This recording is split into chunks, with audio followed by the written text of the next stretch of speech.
안녕하십니까. 주말에는 경제와 정의를 따따블로 잡는 홍사훈의 경제쇼 플러스 시작하겠습니다.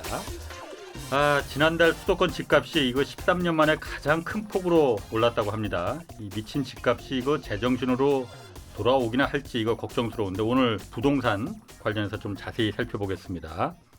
부동산 공부는 처음이라의 저자 그리고 부동산 전문가 최상욱 포컴마스 대표 나오셨습니다. 안녕하세요. 네, 안녕하세요. 네, 두 번째 뵙겠습니다. 네, 반갑습니다. 네. 예, 그리고 경제쇼 플러스의 건물주, 실질적인 경제쇼 플러스의 내 주인. 집도 없는데. 실질적인 주인이시잖아요. 네. 오윤혜 씨 나오셨습니다. 네, 반갑습니다. 예. 주인 오윤혜입니다, 여러분. 건물주. 여기서라도 건물주 해봅니다. 오늘 부동산 얘기하나요? 예.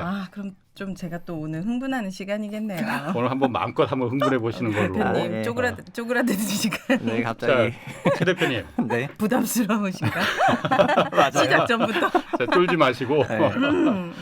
자, 집값 잠깐 좀 살펴보고 본 주제로 갈게요. 네. 그냥 직설적으로 집값 지금 더 오를 것 같습니까? 어떨 것 같습니까? 제 생각에는 대선 전까지는 예.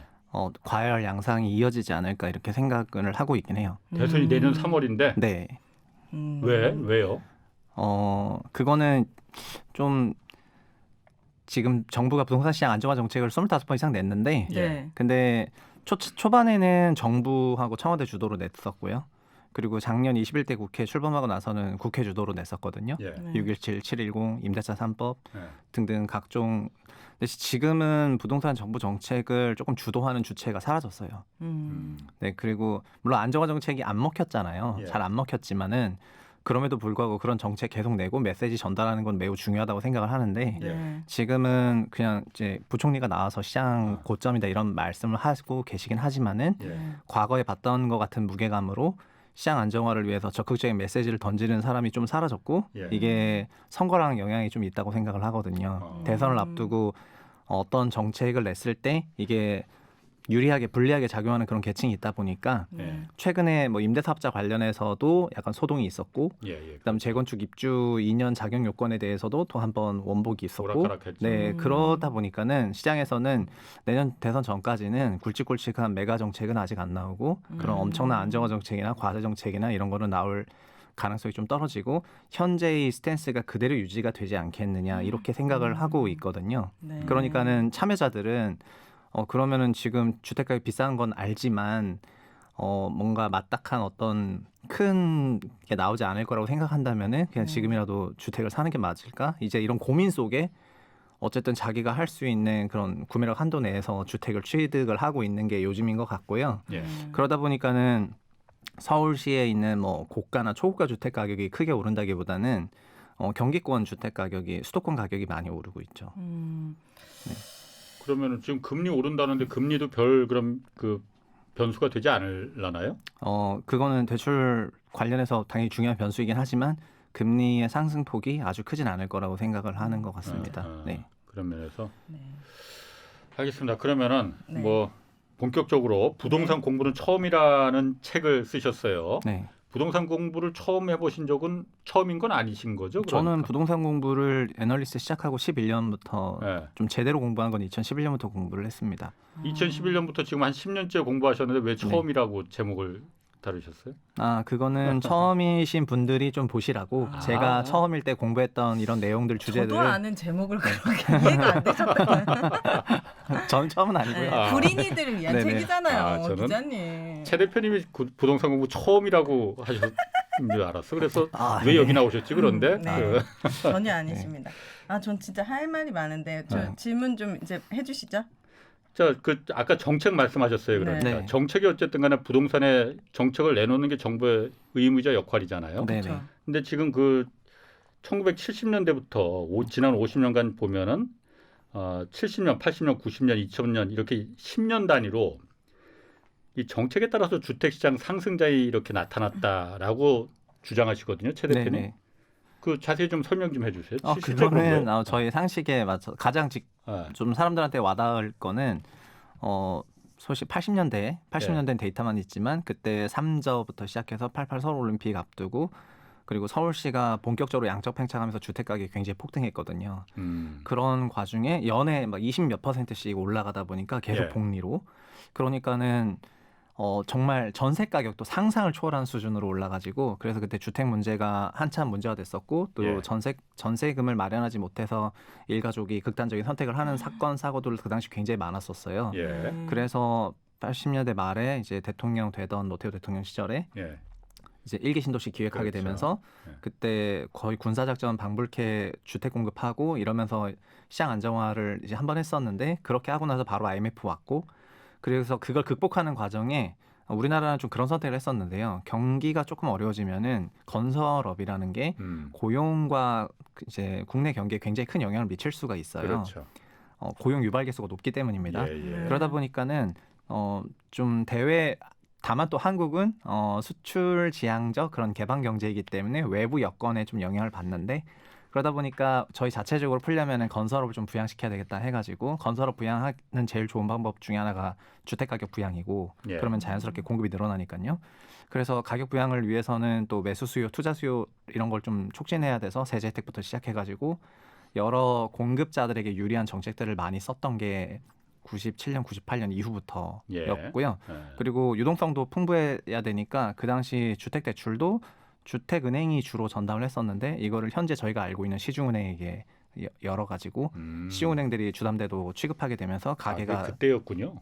가게가 이제 대출 빌려가지고 예. 집 사는 또 레버리지 사이클 이게 예, 한 번 예. 있었고 또 구도심 주택 시장을 좀 촉진시켜야 되니까 정비사업도 그 당시 촉진시키게 되고 예. 재건축하면은 지금은 다 규제밖에 없지만 그 당시에는 보조금 주고 그다음에 오히려 네 이렇게 하면서 엄청 혜택을 몰아주다 보니까 이게 2000년대 초반에 예. 정책 효과가 좀 발휘가 돼가지고 2001년부터 2007년까지 상당한 수준의 주택가격 상승이 있었고요. 예. 그리고 08년 글로벌 금융위기 와서 13년까지 안정기가 있다 보니까 이 당시에는 또 그러니까 주택가격이 강등하니까 저희가 참여정부 때는 규제책만 냈다고 다들 생각하시잖아요. 예. 실제로 주택시장이 계속 올라가니까 규제책을 내기 시작해서 정말 매우 오랜 기간 내기 시작합니다. 글로벌 금융위기가 있을 때까지 계속 내고요. 그 다음에 부양책을 또 언제까지 내냐면은 08년 한 11월부터 부양책 내기 시작해가지고 2017년까지 내게 됩니다. 무려 만 10년에 걸쳐가지고 08년부터 2016년 11월 그 딱 그까지는 계속해서 부양책만 내고 이때 알고 있는 저희의 부양책이 더 이상 신도시지 않겠다. 예. 뭐 재건축 초과이익 재초안다 폐지하겠다. 예. 그다음에 다주택자 양도세 중과 폐지하겠다 등등 엄청난 혜택들. 빚내서 집 사라. 네, 빚내서 집사를 대출 규제 완화해주고 저희가 알고 예. 있는 많은 부양책들이 다 이 기간에 밀집해서 나오게 되고 그래서 예. 실제 정책 효과 작동하기 시작하면서 17년부터 서울시가 좀 가파르게 상승하기 시작하고 예. 그러니까 2017년부터는 안정화 정책으로 전환을 해가지고 예. 지금 이제 20차례 이상 안정화 정책을 계속 냈는데 아마도 그래서 저는 그런 질문도 받아요. 내년 대선 이후에 정책 어떤 예. 식으로 나올 것 같냐고. 예. 아마 내년 이후에도 계속 안정화 대책이 나올 거라고 생각을 합니다. 그러니까 규제 위주의. 네, 예. 네. 왜냐하면 시장이 과열돼 있고 예. 가격 지표가 높다는 거는 뭐 숨길 수가 없으니까요. 지금 소득 대비 너무 높고 GDP 대비로도 역사상 최고가고 그리고 예. 저희가 체감으로도 주택가격이 비싸다는 건 그렇죠. 다 공감하시잖아요. 네. 예. 그러다 보니까 계속해서 안정화 정책은 대선 이후에 내지 않을까 이렇게 생각하고 있습니다. 저는 이제 실질적인 피해자로서 제가 이 뭘 또 부동산 피해자까지. 부동산 시장의 가장 큰 원인은 2007년도에 폭등이랑 지금의 폭등이 가장 다른 게 전문가분들이 전세값에 있다고 하더라고요. 2007년도에는 집값 대비 한 30% 정도가 전세값이었는데 지금은 경기도는 60%가 넘어가니까 예. 전세 가격이 너무 높으니까 갭 투자를 할 수 있는 사람들이 엄청 그렇죠. 늘어났고 예, 예. 그러다 보니까 이제 전세로 진짜 살아야 되는 사람들이 계속 경기도로 밀려나고 이게 악순환이 반복되는 거잖아요. 네. 그러니까 이 전세값을 잡지 못하면 결국에 집값도 잡을 수 없다. 그런 얘기 많이 합니다. 네, 그러면 전세값을 잡으려면 금리를 예. 4차례 이상은 인상을 해야 예. 이게 잡힌다는 거예요. 네. 예. 맞습니까? 네 차례면은 지금 0.5%니까 한 2.5% 이 정도까지 돼야 됩니다. 그 정도는 해야지 이제 좀 이게 이거 이제 전세 이자도 너무 높고 그러니까 뭐 좀 그럴 수 낮출 있죠. 수도 있고 막 이제 뭐 급매물이 나올 수도 있다. 네. 이 금리 인상을 몇 차례 정도는 몇 %까지는 해야 인상 이게 좀 있다고 그거는 생각하시나요? 저한테는 어려운 질문이시고 그렇습니까? 그리고 금리 같은 경우에는 소위 말해 그러니까 성장과 물가 사이에서 금리를 결정하다 보니까는 저희가 체감으로 느끼는 주거비라는 게 사실 우리나라 그 물가에 반영되는 주거비가 주택 매매 가격이 아니라 예. 그 주거비, 금리 환산 주거비예요. 네. 그러다 보니까 금리가 낮아지는 국면에서는 전세 가격이 명목으로는 올랐다 하더라도 환산하면은 안정적으로 나오게 되거든요. 그래서 이거를 실제 주택 가격을 좀 비율 반영해서 하게 되면은 저희 물가지표의 주택 가격이 너무 비싸다 보니까 예. 완전히 그냥 다 집값으로만 차지하게 돼가지고 왜곡이 심하다 그래서 이렇게 좀 반영을 하긴 하거든요. 예. 그래서 저희가 알고 있는 그래서 근데 물가와 성장률 사이에서 금리를 결정하게 되는데 지금까지 한은의 스탠스는 물가는 뭐 난 모르겠고 성장률이 되게 중요해가지고 고용과 성장률만 책임져가지고 물가를 봤었다가 6월부터 갑자기 180도 달라져가지고 네. 물가 매우 중요하지 이러면서 지금의 주택 가격 상승분에 대해서 이제 금리를 올려야 되겠다는 그런 논리 구조를 펴가지고 지금 하반기부터는 당장 8월부터 인상할 거라고 좀 생각을 하고 있죠. 그래서 이 금리를 반대로 말씀드리면 잠재 성장률을 상회하는 금리를 인위적으로 가져가게 되면은 이제 경제에 좀 충격이 오다 보니까 그렇게 금리를 막 4번 5번 내 마음대로 올리진 않을 것 같고요. 다만 전세 가격 안정화를 해야지 매매 시장이 잡힌다는 거는 아마 많은 분들이 공감하실 건데 이건 정부도 공감하고 있어가지고 원래는 그래서 전세 시장 안정화를 위한 대책을 냈던 게 작년에 임대차 3법인데 그게 그렇죠. 너무 1차원적인 네, 그거잖아요. 맞아요. 네, 그러니까 임대차 3법을 냈는데 오히려 그 전세 매물이 좀 잠기면서 네. 전세 가격이 더 폭등해 버리는 계기로 연결이 돼가지고 그러니까요. 예. 그래서 20년 8월에 이런 조치가 있고 나서 전세가율이 올라 버리니까 말씀하신 대로 매매 전세 갭 투자하기가 더 편해져가지고 그러니까요. 그래서 작년 4분기랑 올해 1분기에 또 상당한 상승세가 있었고요. 그래서 2분기 정도엔 좀 잠잠해지나 했었는데 지금 돌아가는 분위기가 내년 또 선거까지는 뭐 별거 맞아요. 없을 것 같으니까 3분기 때 좀 달아오르기 시작하는 게 지금이거든요. 그래서 전세가가 매우 중요하죠. 그래서 전세 공급을 늘려야 되는데 네. 여기서 이제 민간 전세 시장과 공공 전세 시장 두 개로 나눠서 본다면은 예. 네. 주거 복지 차원에서 공공 임대 시장은 정말 매우 드라마틱하게 그리고 매우 성공적으로 늘어나고 있다고 할 것 같아요. 공공 임대 시장이 늘어날 예정입니까? 늘어났습니까? 아니 실제로 많고 아. 200만 원 넘었고 예. 그리고 앞으로 3기 신도시에도 공공 임대가 가득하기 때문에 예. 공공 임대로 저희가 소화할 수 있는 주거 복지 시장은 매우 좋아지고 있고 예. 이쪽은 자격 요건이 좀 까다롭지 않나요? 공공이기 때문에 소득 기준부터 그죠, 시작해서 뭐 다 그런 거 보는 맞춰야 거죠. 되죠. 예. 근데 이제 민간의 그 임대 공급은 결국 민간이 공급하게 되는 건데 이 부분이 잘 안 되고 있긴 하죠. 그러다 보니까 민간 임대 공급이 좀 타이트하고 그리고 공급되는 것도 임대차 3법이라든가 이런 것 때문에 매매 시장 그러니까 임대 거래 시장에 나오는 물량이 줄어들고 이러면서 이쪽 시장이 좀 치솟는 게 요즘 분위기. 아까 그 말씀하신 대로 그 민간 임대 시장을 공공과 민간으로 이렇게 분리해서 아주 최저소득층을 이제 국가가 공공이 떠맡는다. 그리고 일반적인 임대 시장은 민간이 이제 떠맡는다. 사실 이 부분이 네. 좀 그 경계가 깨져야 된다고 저는 보거든요. 예. 그러니까 민간 우리 같은 그 오윤혜 씨나 뭐 일반 그 중산층들이 임대해서 들어가서 살 수 있는 공공 임대주택을 네. 만들어 주면 되는 거거든요. 예, 그거를 그래서 철저하게 민간에만 맡겨라 하면은 이건 답이 없어지는 겁니다. 네, 그 시도가 여러 번 있었는데 네. 첫 번째 있었던 게 14년에 있었던 지금 저희가 주택임대사업자라고 알고 있는 주임사제도. 예. 이게 원래는 기업들을 임대 시장에 민간 기업들을 임대 공급 주체로 돌려가지고 이제 일본과 같은 아니면 다른 나라 같은 기업형 임대주택 사업자를 많이 양성하기 위해 가지고 혜택을 만들면서 새로 제정된 법이었거든요. 예. 네. 그랬는데 기업들은 안 들어왔습니다. 결과적으로는 안 들어왔고요. 이게 오히려 좀 다주택자들이 세제 혜택 좋은데 하면서 전세 끼고 사서 주임사 등록하고 하는 쪽으로 좀 흘러갔었죠. 그리고 민간 요즘 대선 후보들의 그 공약이나 이런 것도 보면은 과거에도 그리고 뭐 보금자리 주택부터 시작해가지고 공공이긴 하지만 주체가 예. 이제 민간에 임대를 줄 수 있는 그런 주택들을 공급하려는 그런 계획들은 많았는데 문제는 이런 겁니다. 시차가 시간이 걸린다는 거죠. 예. 주택의 실질적인 공급까지는 계획하고 공급할 때는 건설만 3년인데 택지부터 시작해서 하게 되면 거의 이제 한참 이상 걸리고 그 물량이 중요하잖아요. 예. 물량이 중요한데 이미 우리나라 임대 시장은 900만 이상이고 공공에서 200만 빠지면은 민간에서만 거의 한 740만, 750만 정도 된단 말이에요. 이거를 그러면 임팩을 주려면은 한 10%인 74만을 지어야 된다고 할 때 이 물량이 어마무시한 물량이고 이거를 지으려면 또 몇 년 걸려요. 예. 그러다 보니까는 여기서 안정화가 되기까지가 시차로 인한 그런 게 발생할 수밖에 없다는 거죠. 근데 저는 네. 사실 지금 최 대표님도 그러시고 많은 그 사람들이 많은 전문가들이 부동산 이 미친 집값, 부동산 폭등의 근본적인 원인으로 아까 뭐 갭 투자 이런 것도 네. 있지만은 철저하게 기본적으로 공급이 너무 부족하다라는 얘기들을 많이 하잖아요. 맞아요. 그 부분도 저도 사실 일정 부분 인정은 네. 고개가 끄덕여져요. 그런데 한번 생각해 보십시오. 주택이 10만 채, 100만 채가 공급된다 한들 그 집이 분양가가 10억, 15억이 되면은 그걸 누가 분양을 그러니까, 받겠냐는 있는 거죠. 사람들의 잔치 또 대출도 안 나오고. 적당한 가격에 사람들이 우리나라 중산층들이 서민들이 살 수 있는 가격의 집들이 공급이 돼줘야지. 네. 지금은 공급이 아무리 많이 된다 한들 공급이 지금 안 되는 거 아니거든요. 네. 전부 다 그런데 10억, 15억짜리 집이 공급되고 있지 않습니까? 네. 이거는 철저하게 기존의 기득권, 집이 있는 사람들이 더 집을 지금 사는 구조로 돼버릴 수밖에 없는 거잖아요.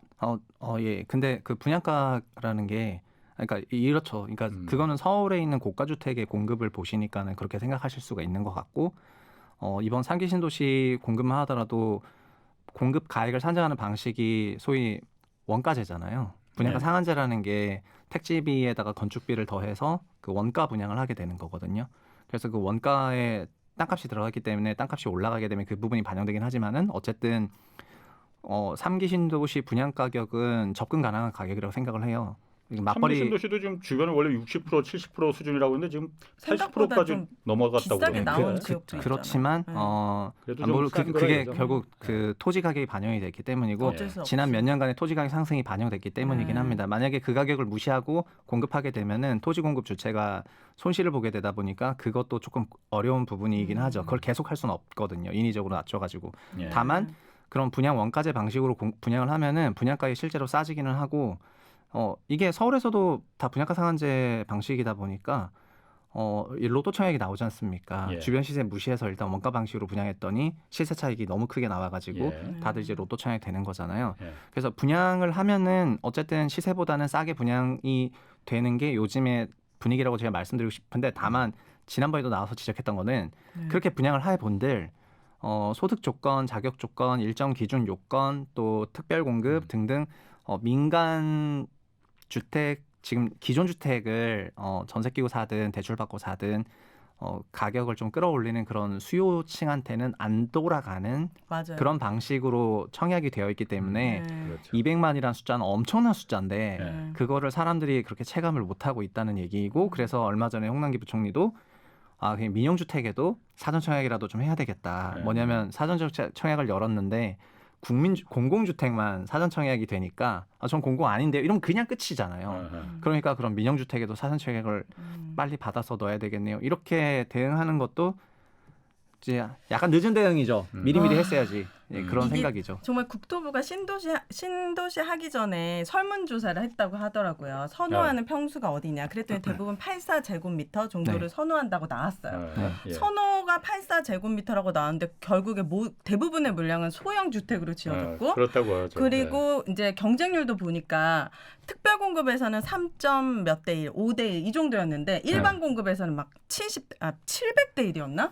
엄청난 경쟁률. 그러니까 사람들이 선호하는 거는 넓은 평수인데 거기는 15%밖에 이제 제공이 안 되니까 엄청난 경쟁률이 몰리고 완전 이거 대실패다. 사람들한테 3기 신도시 기다리라고 해놓고서 특별 공급으로 85%를 네. 줘버리고 네. 일반 사람들은 15% 안에서 막 몇백 대 1로 싸우는 상황인 거예요. 그러니까는 더 정부 말 믿고 3기 신도시 기다렸는데 나한테 맞는 주택이 없고 내가 지원하려고 하는 데는 몇백 대 1이고 그리고 이 청약 제도에 저 되게 문제 많다고 생각하는데 국토부에 가서 민원 신청을 해보려고 제가 들어갔어요. 이게 청약 통장을 통일을 했는데 청약 부금 이런 거는 또 통일이 안 돼요.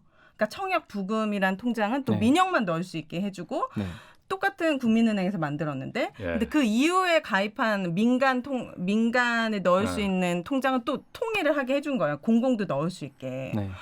그러니까 이걸 하려면 그냥 한꺼번에 같이 통일하게 해주지. 왜 예전에 넣었던 사람들은 또 이게 통일이 네. 안 되니까 세대주만 또 청약을 할 수 있어요. 네. 그러면은 내 남편은 청약 부금을 갖고 있는 세대주야. 그럼 공공은 또 넣을 수가 없는 거예요. 네. 저는 세대원이니까. 네. 그러니까 이런 이렇게 뭐라 하지? 좀 번거롭죠. 복잡하고. 그 복잡하고 방금 말씀하신 번거로운. 게 네. 청약 칸막이 제도였는데 네. 그 청약 칸막이 제도로 인해서 자기가 사실은 예전에는 예금 부금 저축이 있었거든요. 그게 지금은 통일이 되었어요. 근데 그 칸막이 때문에 나는 민영주택도 넣고 싶고 공공주택도 넣을 수가 있는데 이제 국민주택도 넣을 수가 있는데 이런 했던 분들 때문에 이제 복잡하다 해서 합쳤고요. 과거에 예금 저축 부금을 유지하고 계신 분들은 지금 전환할 수도 있지만 좀 이제 이력이 있고 이러기 때문에 그 말씀하신 세대주가 세대원끼리 서로 다른 통장을 갖고 있는 경우가 있어요. 예. 민영주택용이랑 국민주택용으로. 그러면 세대주를 이제 변경 신고해가지고 막 청약할 때마다 이번에는 내가 어느 세대주 계속 청약이고 변경해야 돼. 국민주택이 나올 거니까 공공주택이 나올 거니까 내가 세대주로 간다. 그리고 그 다음에 민영주택 나올 거면 이번엔 내가 세대주로 간다. 이렇게 변경 근데 신고를 공고문이 해서. 언제 떨어질지 네. 모르니까 세대원 교체를 언제 해야 될지도 모르겠는 거예요. 그렇죠. 공고일 기준이니까. 네, 그게 원래는 24개월 넘어가면은 1순위 자격 요건을 주기로 했는데 청약 조정 지역에서는 세대주만 또 그 1순위 자격 요건을 받는 또 별도 조항이 있다 보니까 계속 바꿔야 돼. 그러니까 이게 사소한 것부터 시작해가지고 고치려면 산더미 같은데 제가 생각할 때는 청약제도 지금 손 놓고 있습니다. 청약제도 개선해야 된다는 얘기는 굉장히 오래전에 나왔고 그리고 작년 19년 하반기부터 1세대 1주택자들이 특히 3040 세대들이 청약에서 도태돼가지고 가점제 100%가 되면서 기존 주택을 전세 끼고 산다. 이 분석이 벌써 2년이 넘었어요. 2년이 넘었는데 청약을 그러면은 포기하고 네, 네. 청포 세대들이요. 가점제가 안 되니까. 가점제 100%로 그렇지. 바뀌어 예, 버리니까요. 그러면 이들한테 기존 주택 집 사지 말라 이렇게 말을 할 게 아니라 제도를 고쳐줘야 되겠죠. 예. 근데 그냥 집값 고점이니까 집 사지 마세요만 하니까 그럼 나 청약도 할 수 없고 그럼 난 어떻게 하라는 얘기야 이렇게 하면서 이제 이들이 기존 주택을 사고 그러니까요. 있는데 그래서 벌써 2년이 경과된 걸 아직도 안 고치고 있는데 근데 이 문제는 이미 과거에 2017년에 파리부동산 대책이랑 2018년에 9.13 같은 걸 내면서 9.13 제도 내면서 그러니까 파리부동산 대책 내면서 어떻게 됐냐면은 그때 양도세를 중과했는데요. 예. 양도세 중과하면서 단서 조건이 달려요.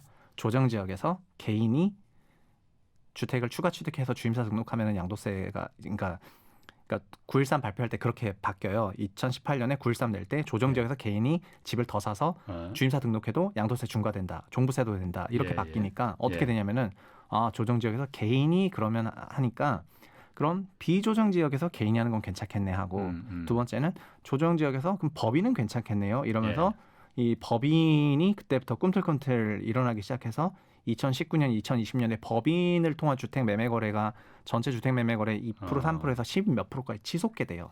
법인 만들어서 주임사 등록하면은 개인은 규제지만 법인은 규제 없다. 법인이 2년 동안 활개치고 나서 2020년 말 되니까 이제 710 같은 거 내면서 617 내면서 법인 규제를 하거든요. 그러니까는 시장에서는 이미 어떤 정책이 딱 발표가 돼서 그 영향이 나오기 시작해서 그게 저쪽으로 갈 게 눈에 보이는 상황인데 정책을 내는 쪽에서는 그게 충분히 문제가 되기 전까지는 안 움직인단 말이에요. 그러다 보니까는 한참 지나고 나서 나중에 뒷북 치는 거지. 지금 탁상 공론. 청약도 비슷하다는 말씀이에요. 청약도 맞아요. 17년 파리 대책 내면서 가점제 조정으로 인해서 기존 주택에 3040들이 몰려가는 움직임이 19년부터 엄청 나왔는데 만 2년 지나도록 아직도 손을 안 대고 있다. 네. 이거는 완전히 그냥 이제 놀고 있는 거죠. 아니 국토부나 기재부나 그분들도 거기 계신 분들이 다 그쪽 전문가들이라서 네. 거기 계신 건데 그런 문제점이 그러니까 그 아까 말씀하신 대로 개인은 안 되고 그럼 법인으로 가야겠네 아니면 비조정적으로 가야겠네 이런 역자격이 있다는 걸 빠져나갈 틈이 있다는 걸 다 알고 있었을 거 아닙니까? 그거 몰랐다는 거예요 그러면은? 몰랐을 수도 있지 않을까요? 그분들이? 너무 그분들은 약간 이렇게 잠깐 최 대표님 먼저 제가 궁금해요. 몰랐다기보다는 그 조정 지역이나 이런 투기과열 지역 같은 경우에는 지정의 근거가 있어야 되거든요. 주택가격 상승률이 평균보다 높아야 되고 등등 몇 가지 조건들이 있다 보니까 뭐 마음먹은 대로 다 지정하고 싶지만 다 지정할 수가 없죠. 그냥 올라야 후속으로 지정하는 거예요. 그러니까 여기 올라서 지정을 해서 그러니까 왜냐하면 조정 지역이랑 일종의 권리에 대한 규제를 하는 지역이기 때문에 근거가 있어야 되고 그걸로 했단 말입니다. 그래서 비조정으로 갈 걸 알면서도 현재 비조정이 나중에 조정이 될 수가 있겠죠. 한참 오르면 예. 늘 후픽으로 지정할 수밖에 없다는 얘기입니다. 조정 지역 그 규제 지역에 대한 접근 방식 자체는 예. 늘 후순위로 지적할 수밖에 없고 아. 그러니까 이게 옛날에 나왔던 얘기 중에 하나가 두더지 잡기 게임이다. 여기 오르면 망치 때리고 저기 오르면 또 망치 때리고 하다 보면은 전국이 조정지역화되지 않겠냐 이런 얘기가 있었고 실제로 19년 말에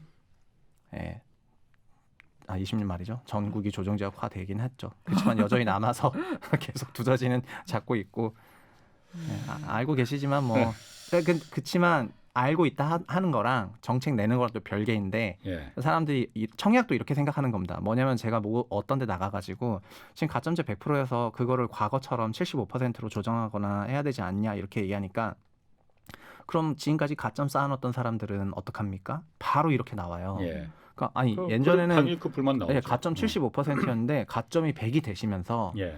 가점이 있으신 분들이 좀 많은 혜택을 받지 않았냐. 예. 그래서 추첨을 생각해야 되는 사람들이 지금 상당히 많은 그런 기회 네. 박탈로 인해서 기준주택 시장이 주택가격 앙등으로 인해서 70으로 그냥 원복하자는 거지 가점제 폐지하자는 게 아니지 않습니까? 예. 근데 그 원복하자는 것도 이제 가점이 높은 네. 사람들한테는 싫은 거예요. 예. 나는 가점 높은데 예. 왜 그걸 원복해? 결국 예. 뭐냐면 어떤 청약이 일종의 제로섬 게임이라고 생각하시는 분들이 많고 예. 그러다 보니까 청약제도 개편을 얘기하면은 누군가는 싫어지는 거죠.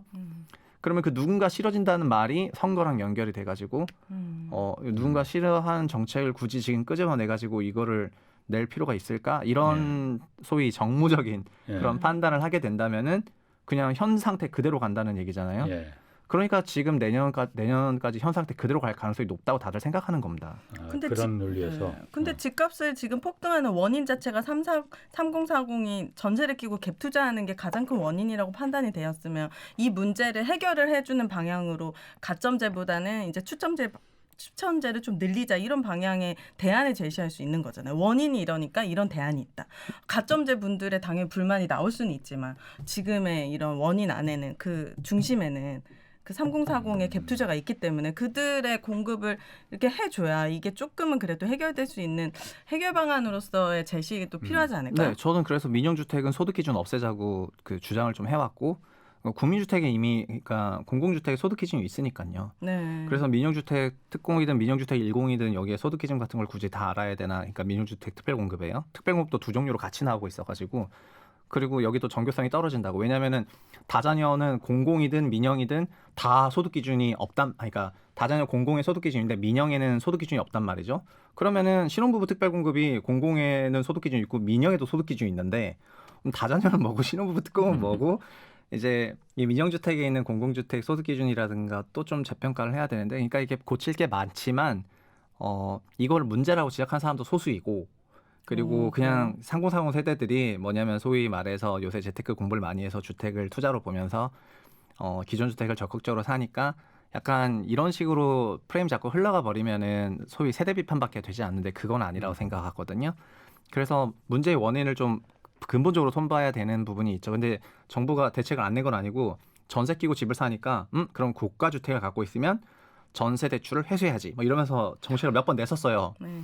그래가지고 안 낸 건 아닙니다. 다만 현상이 그렇게 사람들이 본인 전세 살면서 전세 끼고 갭 투자를 하니까 그 본인 전세 사는데 전세자금 대출 받겠지 이러면서 그 전세자금 대출을 고가 주택 갖고 있는 사람은 연장 중지 또는 뭐라 그럴까 증액시 회수 뭐 이런 식으로 제도를 내긴 냈는데 현상 베이스로 정책들을 냈었죠. 근데 기본적으로는 사실 뭐 지금 집값이 올라간 게 갭 투자 뭐 그런 것도 있고 지금 30대 40대 영끌에서 뭐 그 투자하는 것도 뭐 다 있지만은 기본적으로는 가장 큰 거는 워낙 지금 유동성이 돈이 많이 풀린 상태에서 금리도 거의 정말 부담이 안 되잖아요. 맞아요. 은행에서 돈 빌리는데 이자 부담이 느껴지지가 않지 않습니까? 네. 이 상태가 가장 기본적인 원인이잖아요. 이게 집값이 올라간 게 우리나라만 네. 올라간 게 아니고 미국, 네네. 캐나다, 뉴질랜드 전부 전세가 다 올라간 거잖아요. 주택 가격은 저희 50년 역사에서도 내내 올라왔고 예. 가격 조정이라는 거는 98년과 2010년 정도밖에 없을 정도로 항상 올라오긴 했습니다. 예. 그리고 주택 시장이 이렇게 상승을 했던 거는 주택도 자산 시장의 일부이고 그리고 우리나라 전체 자산이 뭐 1경 4천조가 넘어가는데 주택만 지금 한 6천조 가까이 될 정도로 상당한 비중을 차지하고 있고 예. 그래서 한국 경제 따라가거든요. 예. 저희의 잠재 성장률이 계속 플러스라면은 주택 시장도 계속 플러스는 될 겁니다. 근데 문제는 그 주택 가격이 특별한 기간에 특정 시점에 굉장히 앙등했던 기간이 존재하는 거고 그 주기적으로 그랬다 이거죠. 네, 보면은. 주기적으로 그랬다는 거고 그거를 이제 기반가에 따져 보니까 집을 짓는 거는 민간 시행사나 이런 주체가 많이 있는데 집을 지으려면 땅이 있어야 되는데 땅을 예. 공급하는 거는 한국은 이제 공공밖에 없더라는 부분이 좀 컸었던 거고 예. 그리고 구도심의 다른 나라 대비해서 저희는 주택 용지라고 딱 용도 지정이 되어 있는 그 땅에만 집을 지을 수 있다 보니까 예. 자유로운 그런 좀 유도리가 있지 못하던 그런 도심에 이제 문제가 있어서 이런 것도 고쳐야 된다 막 얘기하면서 결국 택지가 좀 비탄력적으로 공급이 되고 주택가가 항상 앙등하면은 공공이 LH가 갑자기 등장해서 짜잔 이제 신도시 짓자 이러면서 엄청나게 등장하고 또 한참 등장해서 좀 잠잠하다가 다시 주택 가격이 또 택지 비탄력으로 또 앙등하면은 다시 또 짜잔 이게 벌써 세 번째라는 거지 않습니까? 예. 그래서 구조적으로는 그 택지 공급이 시장 상황에 맞도록 언제든지 공급될 수 있게 민간도 이제 택지 공급이 주체가 될 수 있도록 제도 개선하고 이런 얘기들은 옛날부터 나왔었고요.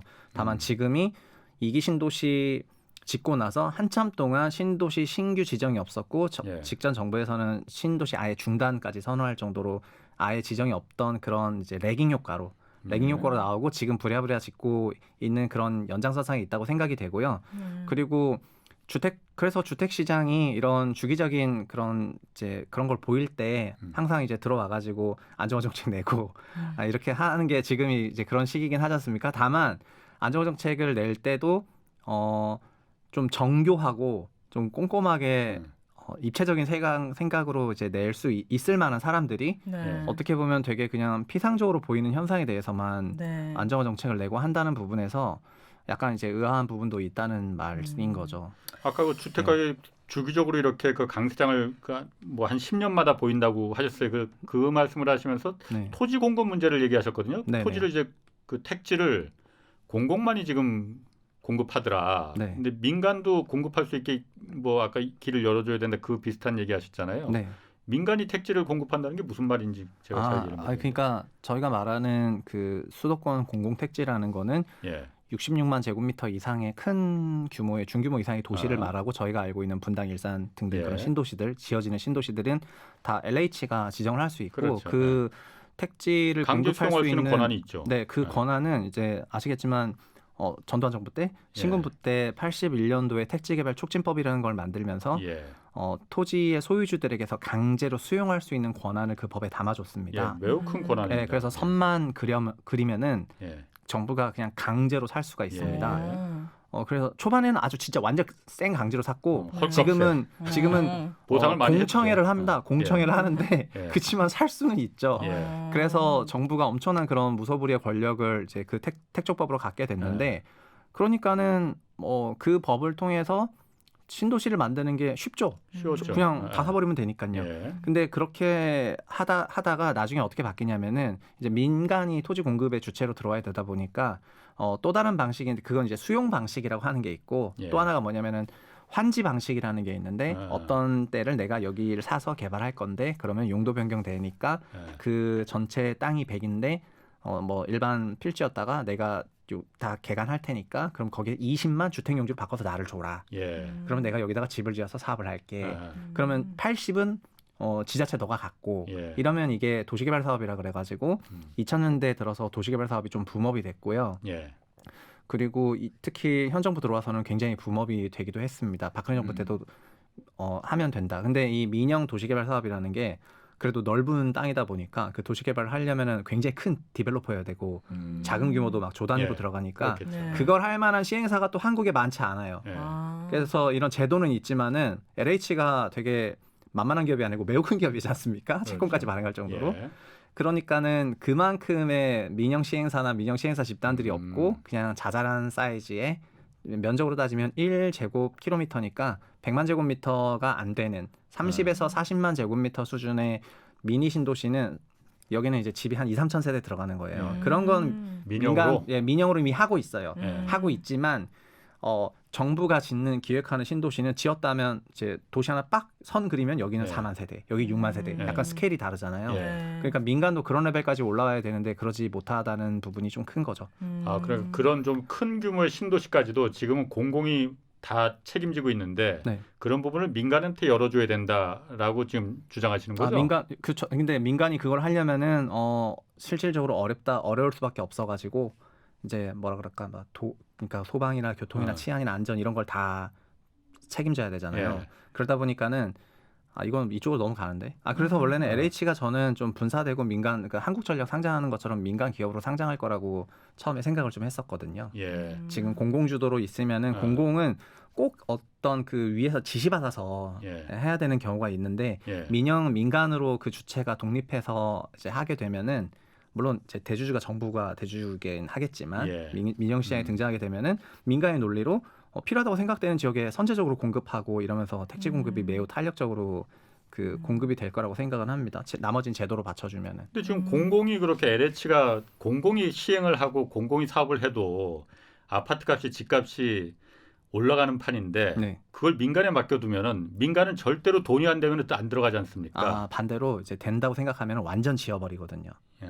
그래서 민영 시장에 놔둔 거는 일단 항상 사이클, 예를 반도체 같은 경우에도 예. 메모리 가격 올라가면은 증설하자 해서 확 증설해 버리고 예. 그러면은 메모리 가격 안정화되고 그러면 감축하자 해서 확 감축하고 이러면서 탄력적으로 그 밴드 안에 탄력적으로 수급이 이제 따라가게 되는데 현재 저희의 택지 공급 방식은 주택 가격이 앙등이 일어나야만 공공이 등장을 하는 형태로 되어 있어가지고 연평균 꾸준한 공급도 없고 뭐 이런 상황이에요. 그래서 이 알겠습니다. 중간적인 레벨로 지금 이제 나오는 얘기들은 이런 겁니다. 저희가 주택시장 안 됐을 때만 공급하지 말고 매년 일정을 계속 공급을 하자. 그걸 민간에 맡기자. 아니요, 공공이요. 공공이 공공이? 뭐 주기적으로 빵빵빵빵 50, 50, 50 빵빵빵 하지 말고 25씩 계속 깔자. 이 얘기가 지금 나오고 있습니다. 알겠습니다. 하여튼 뭐 그 부분은 뭐 여러 가지 좀 생각들이 많을 것 같으니까. 네, 지금 네, 그게 네. 중요한 게 이게 중요한 게 아니잖아요. 아닌데 너무 좀 기자들이- 이거 제일 좀 중요한 잘라주세요. 거 이겁니다. 지금 오윤에서도 네. 가장 중요한 게 네. 이걸 것 같아요. 네. 지금 음. 실수요자들은 집값이 이렇게 미치게 올라가고 있는데 내년 지금 최 대표님은 내년 대선까지도 계속 이 상태 갈 거라는 거 아니에요? 실수요자 입장에서 네. 윤혜 씨가 네. 지금이라도 집을 무리해서 사야 됩니까 안 됩니까? 전 무리해서 사는 건 반대하고요. 네. 그렇지만 사야 되는 실수요자들은 집은 사야 된다고 생각하는데요. 지금이라도. 지금이라도.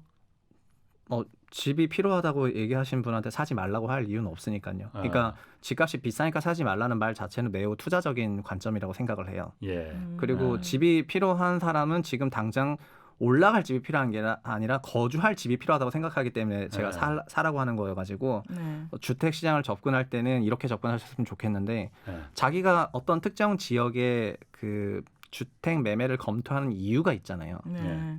대표적인 이유가 통구통학하고 그다음에 교육 같은 부분이잖아요. 네. 그리고 통구통학과 교육 같은 부분에서 거기 해당 지역에 장기 거주하겠다는 생각이, 그러니까 소위 4년 이상 여기 좀 사서 살아야 되겠는데 그리고 내가 그 구매력도 어느 정도 갖췄고요. 대출받고 사면 살 수 있을 것 같고 이런 분들은 사셔야죠.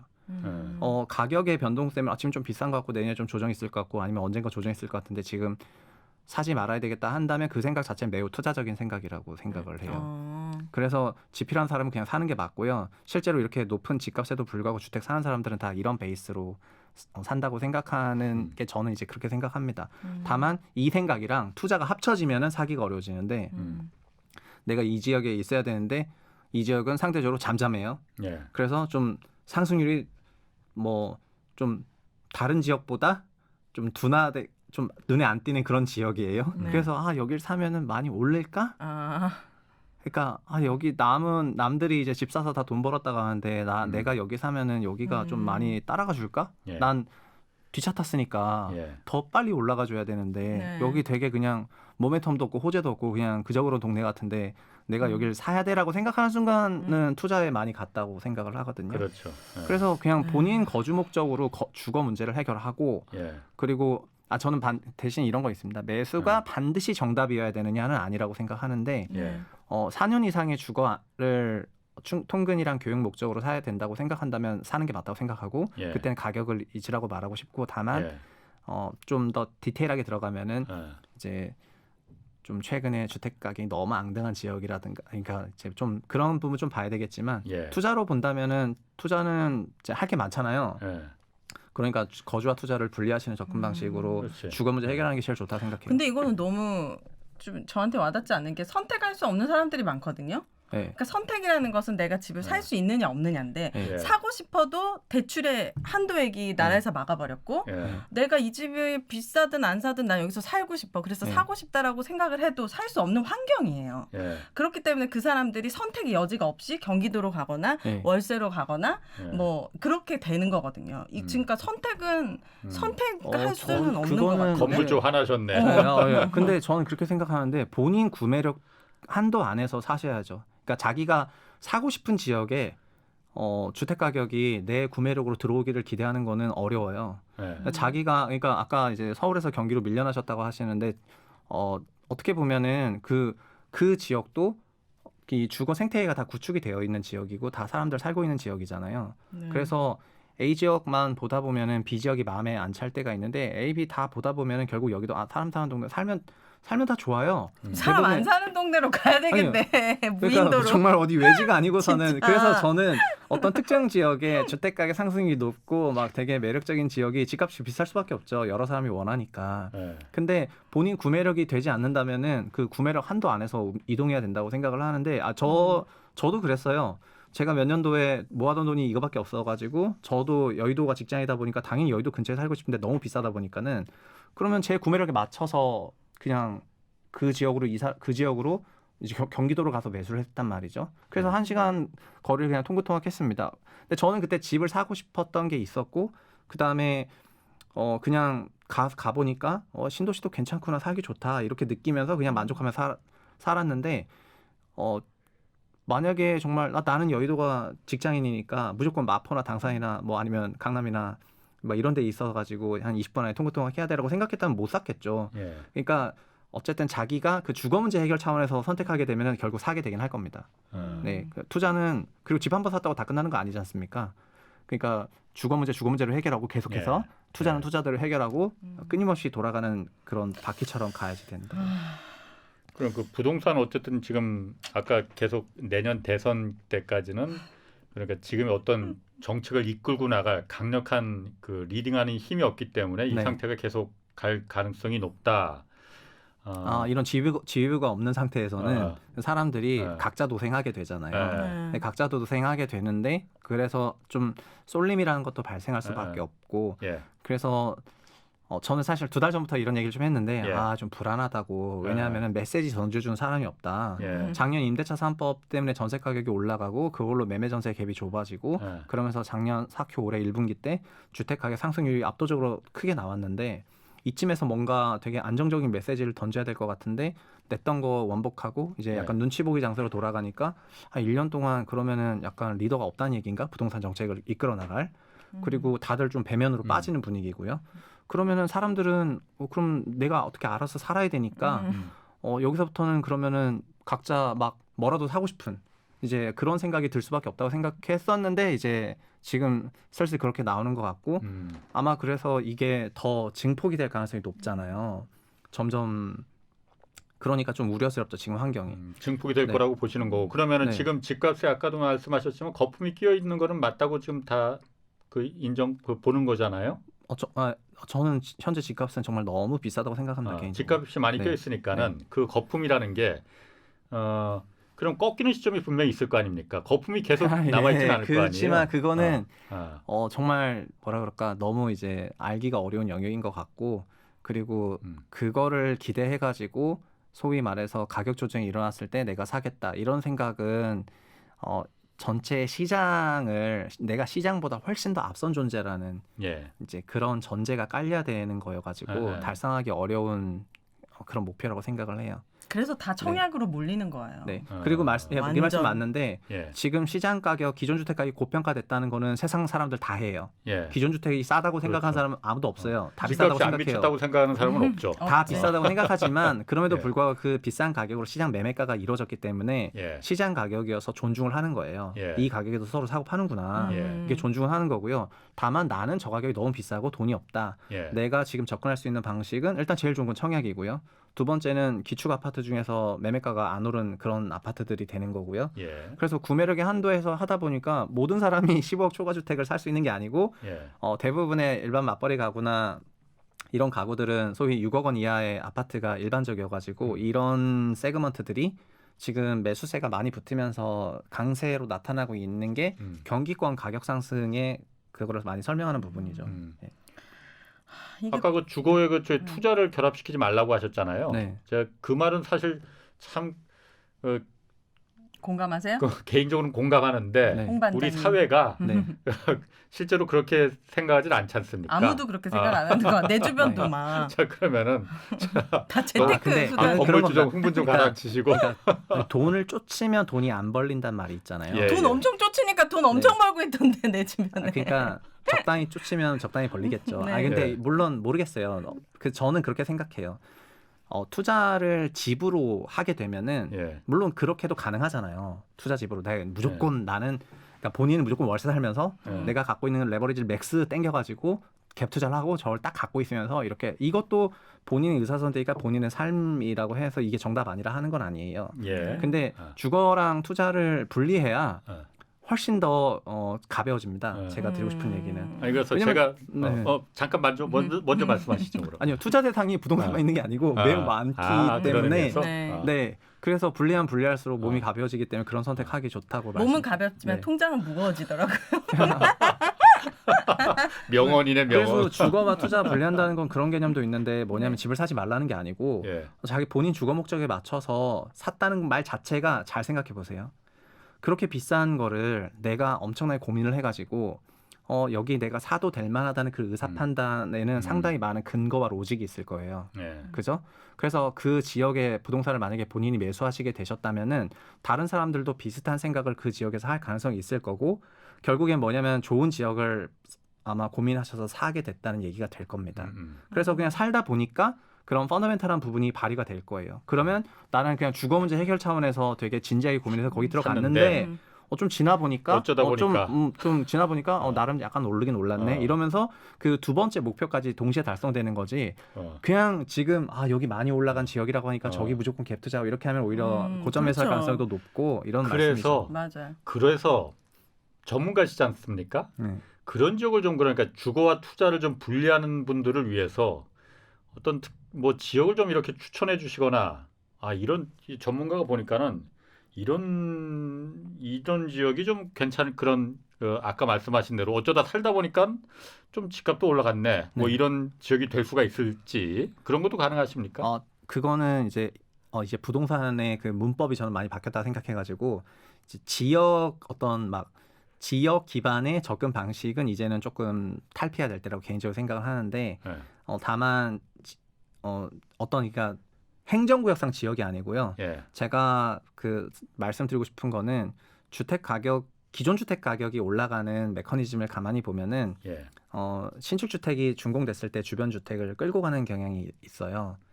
새 집이 그 동네에 들어왔을 때 그거는 원래 여러 가지- 재건축도 하나 들어서면 그게 신호탄이 돼서 다 네. 동네 집값을 다 끌어올리거든요. 특히 재개발 같은 지역이 그런데요. 예. 저희가 서울 사시니까는 뭐 서울 예로 들어보면은 예.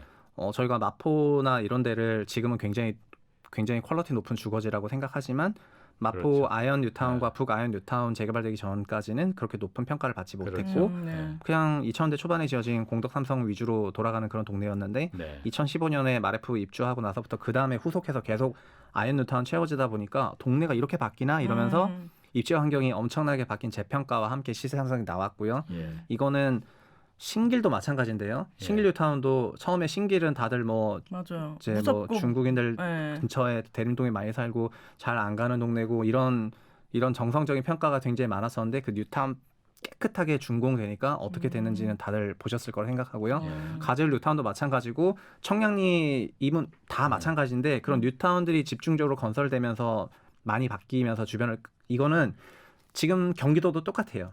경기도에 있는 많은 구시가지들은 지금 현재 구도심 재생을 하고 있습니다. 예. 그리고 광역시도 마찬가지고요.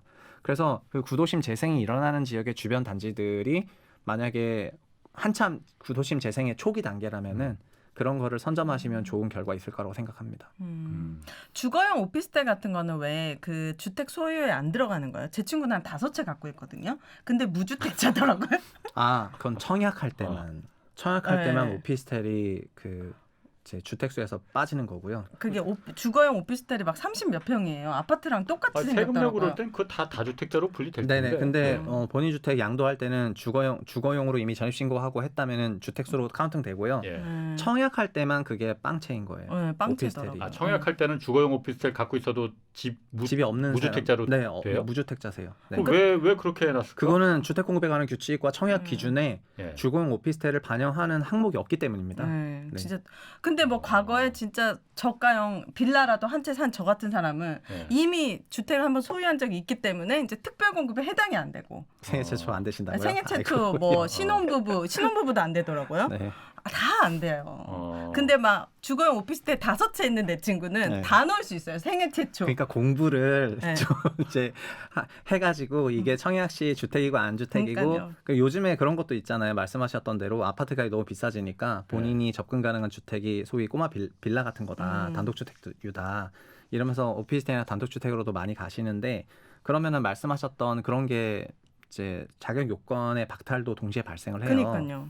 그러니까 좀 이런저런 입체적인 고민을 하신 다음에 결정하시는 게 낫지 분위기 휩쓸려 가지고 판단하지는 않았으면 좋겠다는 겁니다. 그러니까 지금 그 공부해야 된다고 했는데 그 청약 네. 있지 않습니까? 네. 네. 저는 뭐 사실 이 청약 굉장히 복잡하더라고요, 뭐가. 맞아요. 엄청 복잡하죠.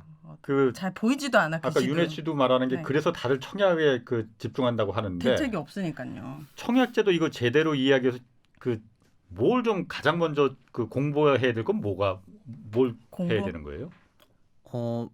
뭐랄까 일단 청약 홈이라는 사이트가 있는 건 아시죠? 네, 알죠. 전 네. 다 어플도 다운받았어요. 청약 홈에 가셔서 청약 일정이 달력이 나오고 청약 네. 대상 주택들이 나오고 청약 대상 주택의 종류들도 나와요. 예. 민영인지 공공인지 또 소위 무순위 청약인지 오피스텔인지 나오거든요. 그러면 그런 거 클릭해가지고 이 공고문을 보면서 이제 네. 공고문을 보면은 외계어가 적혀 있을 거라고 개인적으로 생각을 합니다. 네. 네. 거기 본인 자격부터 난 시작해가지고 봐도 모르겠더라고. 내가 자격이 되는지 안 깨 되는지. 같은 글씨로 한글인데도 엄청 써 있거든요. 예. 이해가 안 돼. 만약에 본인이 그 공고문을 읽었는데 이해가 안 된다. 네. 예. 그럼 청약을 아직 공부를 안 하신 케이스. 아니 읽어도 그래 전 전화도 네. 해봤어요. 전화해서 막 물어봤단 말이에요. 네네네. 이게 이해가 안 되는데 근데 그 사람도 이해를 잘 못하고 있더라고. 이런 자세가 좋은 것 같아요. 그러니까 일단은 너무 답답한 거야.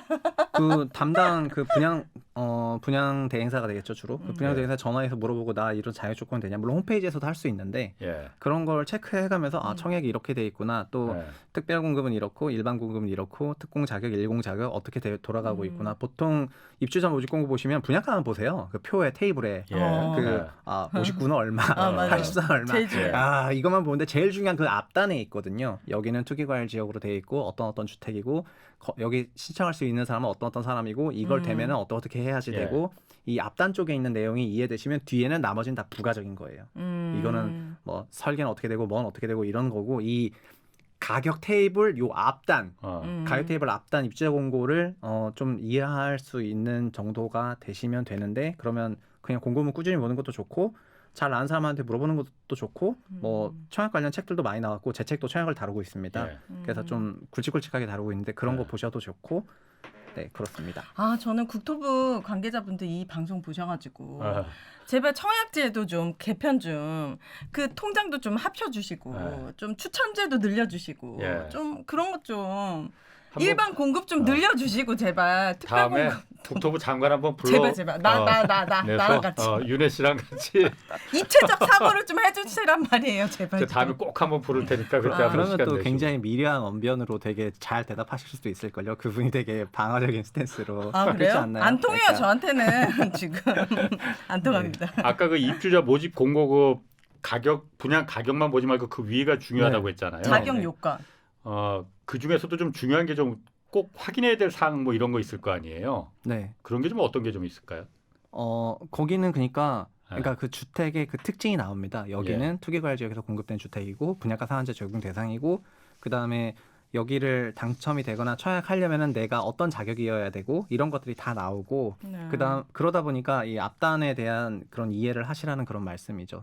그리고 예. 내가 이걸 할 수 있는지 안 하는지 또 특공이랑 일반 공급 비중이 어떤 비중으로 나오는지 특공 자격은 뭔지 일공 자격은 뭔지 등등등 이런 네. 거를 예, 가지고. 알겠습니다. 네. 네. 자, 오늘 여기까지 듣겠습니다. 아, 네. 지금까지 수고하셨습니다. 최상욱 포커마스 대표 그리고 건물주 경제쇼 플러스의 건물주 오윤혜 씨 두 분 네. 고맙습니다. 주말에는 경제와 정의를 따따블로 잡는 홍사훈의 경제쇼 플러스 오늘 마치겠습니다. 고맙습니다. 감사합니다. 감사합니다.